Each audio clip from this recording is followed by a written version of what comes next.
Life, like software, can be debugged, rewritten, and optimized. After 20 years of coding software, I recoded my life. Coding Wellness is where I show you how to debug and optimize your health. This season, I'll walk you through my transformation, from dodging diabetes to uncovering the body's secrets. That journey redefined wellness for me. A calm nervous system, steady blood sugar, trust in the body, and doing what you love. In future seasons, I'll be joined by guests to go even deeper. In today's episode, I share how it all began and what my hopes for the podcast are. I'm Mary Toscano, and this is Coding Wellness. If you told me 25 years ago I would become a massage therapist, it would have been the most laughable thing I'd ever heard. I was the furthest thing away from a massage therapist. I've been programming computers since I was 13 and went on to get a computer systems engineering degree. I like things logical, black and white, ones and zeros, and bottom lined. I had zero tolerance for emotions and small talk and avoided people and the phone like the plague. My life was about obsessing over software bugs, and I happily did this for 20 years. I valued intelligence and problem solving. Helping people, touching people, last thing I wanted to do. In fact, I remember getting a massage from my ex, and then after the massage, he turned to me and said those two dreaded words, "My turn." I remember hating every second of giving him that massage. I didn't know what I was doing. My hands hurt. Every minute was excruciating, and I couldn't wait for it to be over. It was torture. I remember looking at the clock thinking an hour went by, and it was only 7 minutes. So the last thing I wanted to do was touch people for a living. Why would I walk away from a stable, high-income job I loved to do something I hated? I could have continued the tech path forever, no problem. But something happened with my daughter that changed everything for me. Tiana was 10 at the time. I was a single mom, and I drove her to and from school every day. I didn't spend that much time with her because I was so obsessed with my job, and the time I did spend with her, I wasn't present. Being present was a foreign concept to me back then, and even if I did have time alone with her, I wouldn't know what to do. I wasn't one of those moms who was naturally good at that stuff. I identified much more with my engineer father, who also had no idea what to do with kids. So my mind was always somewhere else. So many times she'd be talking to me and I'd have to ask her to repeat herself because I wasn't listening. And that would make her really mad. But there's one particular time that will stand out forever. It was such a pivotal moment. I remember everything about the moment. The way the sun was hitting the car. I remember the road intersection, the time of day, the air temperature, everything. We were driving home from school. She was animatedly telling me about her day at school. And of course, I was off thinking about something else. At the end of her story, I asked her a question. This question made it abundantly clear that I hadn't heard a word she said. And I'll never forget the look on her face. She was crushed. Her eyes were filled with hurt. And she said, "That's it. I'm never telling you anything ever again." And I knew she meant it. Tiana wasn't a typical 10-year-old. She was fiercely intelligent with strong opinions. When she said something with that much conviction, she meant it. It was at that moment I knew I had to do something drastic. She was 10 years old. I figured I had about 2 more years before she liked her friends more than her mother. And I was scared to death she would leave the house at 17 and I would have never gotten to know her. She was my only child, and I was on a deadline. The next day I was driving to work. I had a notebook and pen on the passenger seat, and I was adding up my finances to see if I could take 5 years off to get to know my daughter. The stock market was high, and as I turned a very sharp corner on the highway, I realized I could do it. That same day, I walked into work and quit. It was a very risky move for a single mom, but the alternative was unthinkable. So I left my job with the intention I'd go back to tech in 5 years, and my main goal was simple: pick Tiana up from school right when it ended. Since preschool, Tiana has always been in aftercare. School ended at 3, but she'd get picked up at 6. My goal was to be there at 3. And while she was in school, I had 2 other goals.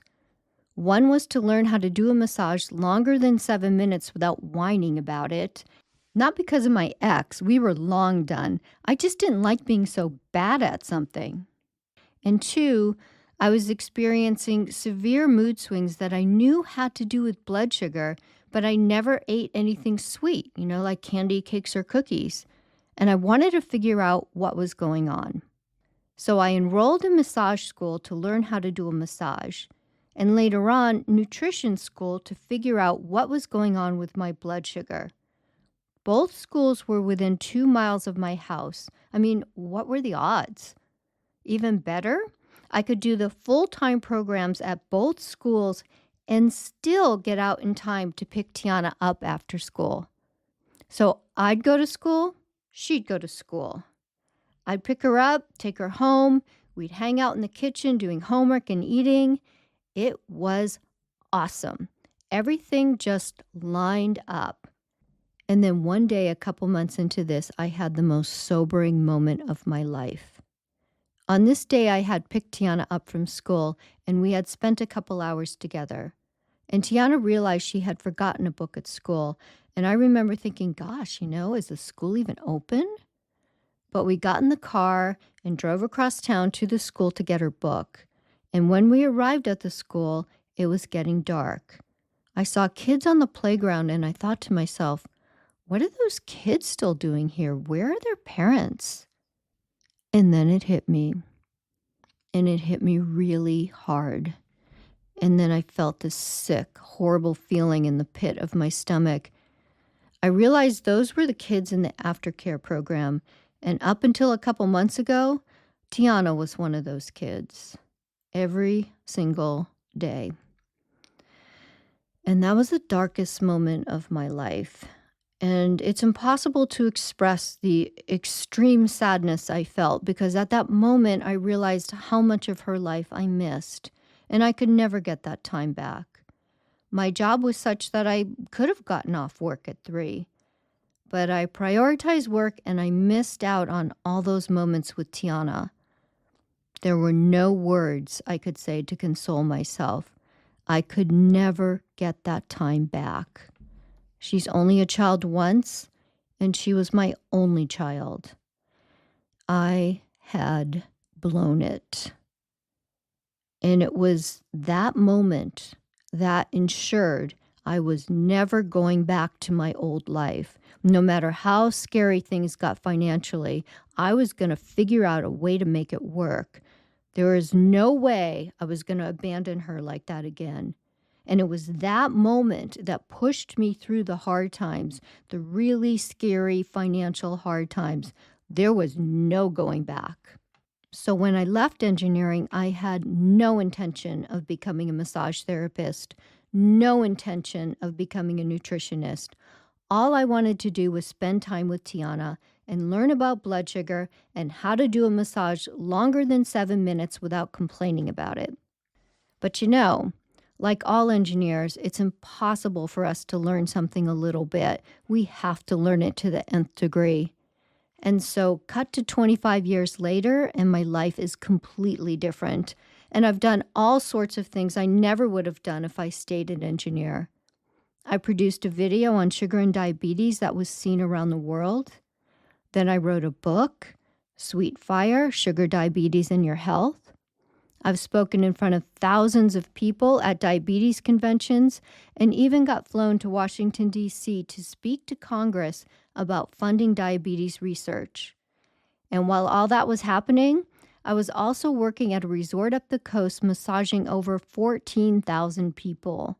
And so much more happened because I kept saying yes to what was important to me. But it wasn't easy. And I had to develop a lot of strategies and mindset to get me through the tough times. So my hope with this podcast is to accomplish 3 things.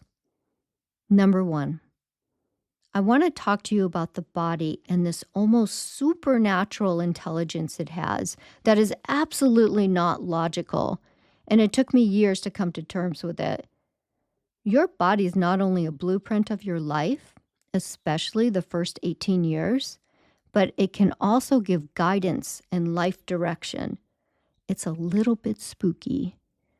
In fact, I asked my now 35-year-old daughter, Tiana, if I did a podcast, would you listen to it?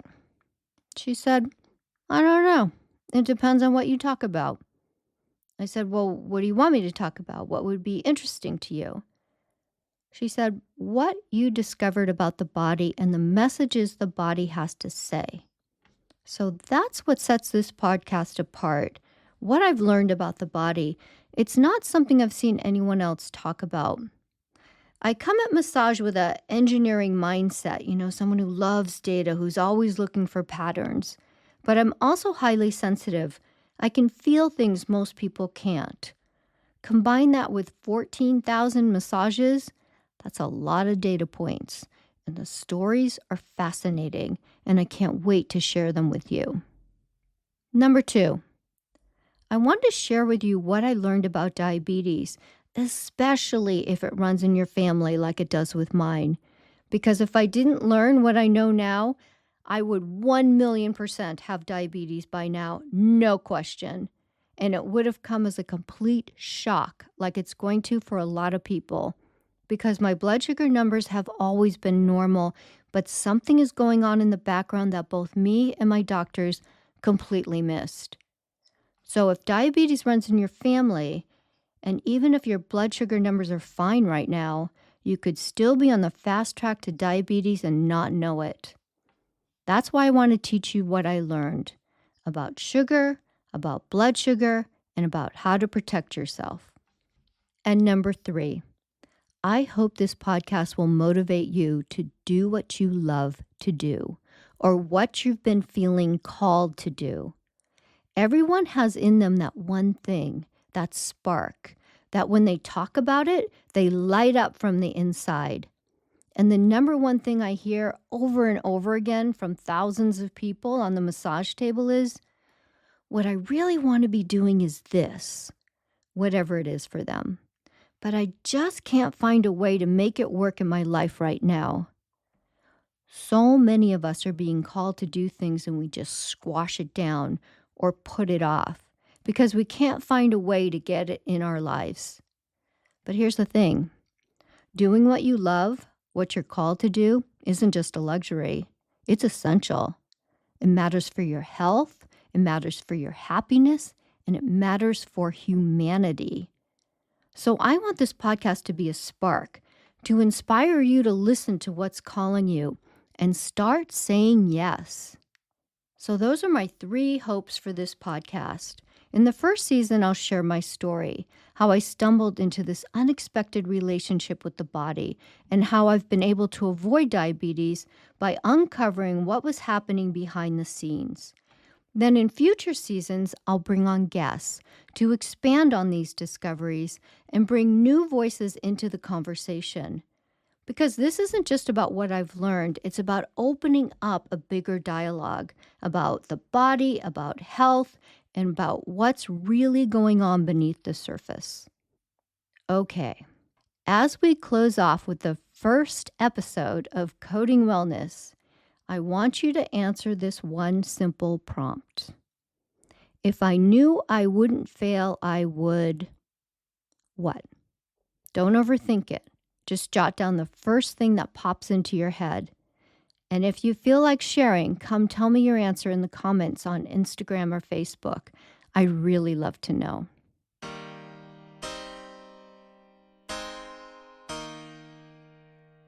thank you for listening to Coding Wellness, created and hosted by me, Mary Toscano. I hope today's episode gave you valuable insights and inspiration for your own path. You can follow Coding Wellness on Instagram and Facebook. Please rate and review the podcast, and be sure to subscribe so you don't miss future episodes. This podcast is meant to be listened to in order. Each episode builds on the last. So if you're just jumping in, I encourage you to go back and start from the beginning. Take care and remember, there is extraordinary potential that lies within all of us. Each one of us has talents and gifts uniquely our own, and a place where we shine the brightest. The more we live from this place, the happier we are. And remember, life, like software, can be debugged, rewritten, and optimized. Bye for now.